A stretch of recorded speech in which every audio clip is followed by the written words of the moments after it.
So I'll talk about today where I start repeated movement testing. So again, for my orthopedic evaluation, part one is the specific verbal history. Part two is taking the baselines, range of motion, strength, nerve tension, a functional baseline, and possibly something else. And part three is testing. And for most clinicians, that is quick orthopedic special tests and or taking a picture, an image like an x-ray or MRI. And I use those very rarely because I don't find that they give me the best diagnostic answer. Instead, I use repeated movement testing, which was invented by Robin McKenzie several decades ago. So where do I start repeated movement testing? Well, let's start with the spine. Unless somebody is visibly shifted in the lumbar spine, so to the side, or visibly bent to the side in the neck, and it's a relevant component to their presentation, unless they're to the side, I'm going to start in the sagittal plane.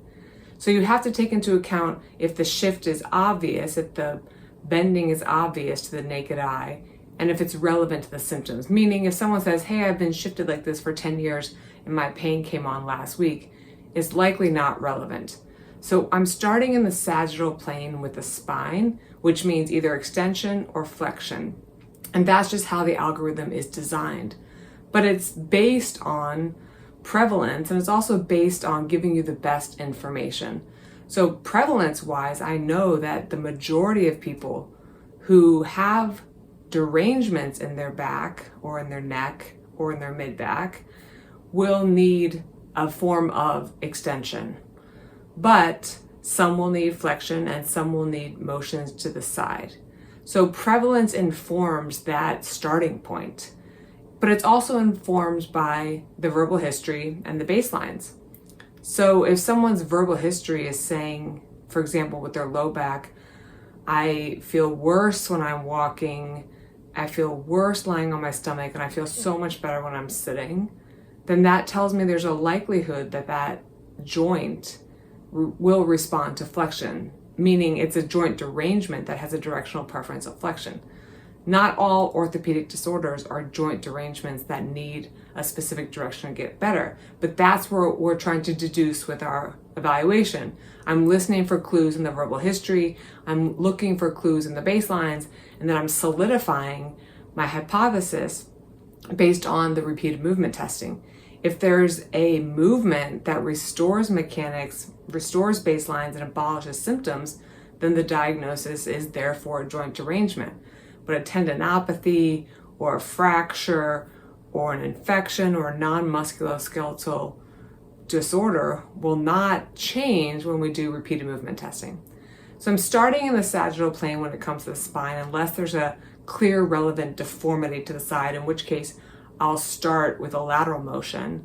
When it comes to the extremities, I again listen for what the patient's telling me. And I also know the prevalences. I know what most shoulder derangements need. I know what most knee derangements need: ankle, hip, wrist, elbow, etc.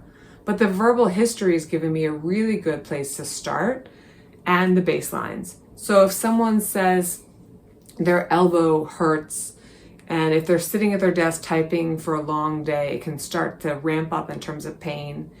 When they reach for things, it doesn't hurt. When they do kind of push-ups, it can hurt at the bottom but not at the top. Well, then that sounds like that elbow, if it has a joint derangement as the diagnosis, has a preference for extension and doesn't like flexion. So therefore, I'll start with probably some form of extension. And I know that there's a lot of extension responders out there, but there are some flexion responders, and there are some patients who need combined movements, such as elbow extension with a varus or valgus force at the joint. So the baselines, as well as the verbal history, inform where I'll start with the repeated movement testing. If the baselines demonstrate a really significant lack in one motion and the other motion is free, I might be more inclined to start where the motion is most restricted. Different studies show us that there are different components that can be stronger in terms of how much information they give us. So the provocative motion in the verbal history, or the relieving motion in the verbal history, or the most limited or the most painful in the baseline taking. So unfortunately, I can't give one exact answer about where to start unless you're just going by trial and error, which is not what I'm doing. I'm doing an algorithmic investigation where it builds upon the last piece. So meaning if someone does a lot of lumbar flexion and before their lateral motion was clear, their side glides were clear, we've done a lot of flexion and now their lateral motion is limited, that tells me I need to go probably lateral to a motion that's outside the sagittal plane versus just go the other direction in the sagittal plane, which would be extension. So all these things are telling me something about where to go next. But if you're just doing trial and error and you're willing to take the risk that some movements you'll try on yourself are creating more pain and you know when to stop, that is when the pain peripheralizes or becomes more intense and more diffuse, and you're losing movement or losing strength, mechanics are getting worse, if you can abide by those rules and want to do some self-experimentation, well, then it's trial and error. And you can start wherever you want because you don't really understand the algorithm. You don't really understand the system and what it's telling you when you get that feedback. I'm not giving someone a repeated movement and saying, tell me if this works. I'm saying do a repeated movement over 2 or 3 days and we need to figure out what happens. Tell me what happens. Because it's not just, oh, it feels better. It's, okay, well, what's happening to the motion? What's happening to the strength? What's happening to nerve tension? What's happening to the function? And those answers inform if we're going to change the motion or not, or if we're going to add more repetition to the current repeated movement, or more force to the current movement, or tweak it just a little bit in terms of an angle. So repeated movement testing, where you start based on Robin McKenzie's work, is in the extremities, probably going to be one of the higher prevalences of what tends to be helpful, but it's going to be more informed as well by the verbal history and the baselines. So if I think there's a clear indication for one from the verbal history or the baselines for one movement that will work, I'll probably look at that one first. But sometimes I use a repeated movement testing, not necessarily to see if it's fruitful, which is kind of the intent for a lot of the choices I make, is I need to get information, yes, but I think this is the one that's going to be the most helpful. Sometimes I choose a motion instead that gives me just the most answers because perhaps I think this is not a mechanical problem.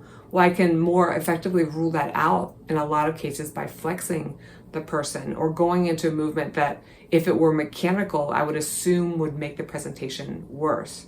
For example, if someone says they have a diagnosis of stenosis, then I could extend the patient just to rule out stenosis, or I could flex the person and expect that nothing would change if the diagnosis of stenosis were correct. So repeated movement testing builds on itself, and where we start is kind of the beginning of the algorithm, and making that decision comes better with the more experience, the more patients you see, and the more patterns you start to understand with the body.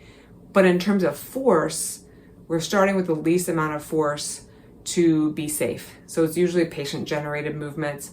And usually on day one, or not usually, but sometimes on day one, I'll get to overpressure for certain movements, or give the patient the instructions. If you do this for 2 days and you're able to add overpressure then, safely, add it then. But overpressure is almost always used eventually, but we might not get to it on day one. So repeated movement testing, unlike learning a quick Lockman test for the ACL ligament of the knee or a quick impingement test of the shoulder, they can't really be learned in a minute or an hour or a day. It has to be learned and honed over, thousands of hours and lots of deliberate application of this system to patients. And that's one of the struggles why I don't think it's so widely accepted, is because it takes a lot more effort and a lot more time. And unfortunately, a lot of orthopedic clinicians do not have more than 10 minutes with the patient. And could I absolutely do a great evaluation in 10 minutes? No, I think I could do a pretty good job for most patients because I know the repeated movement testing system quite well after having used it for many years. But novice clinicians trying to learn it cannot really gain that skill by doing a 10-minute evaluation. So repeated movement testing, unfortunately, is not well used or used commonly in the world of orthopedics in the United States. My hope is that it will be, because I think it gives us the best way to diagnose whether or not that patient is one of those 70 to 80% that has a mechanical joint problem that can be fixed with specific movement, or whether or not they have a tendinopathy or a true structural lesion like an ACL ligament tear or something non-musculoskeletal. But I'm not holding my breath about this testing becoming more widely used. Interested students can buy books, go to courses, and become more versed independent of school. Patients who just want to try it out for themselves, of course, can buy the books, Treat Your Own Back, Neck, Hip, Shoulder, Knee, and Ankle, which I think was just released. And that is more of a trial and error, although the book does walk you through where to begin.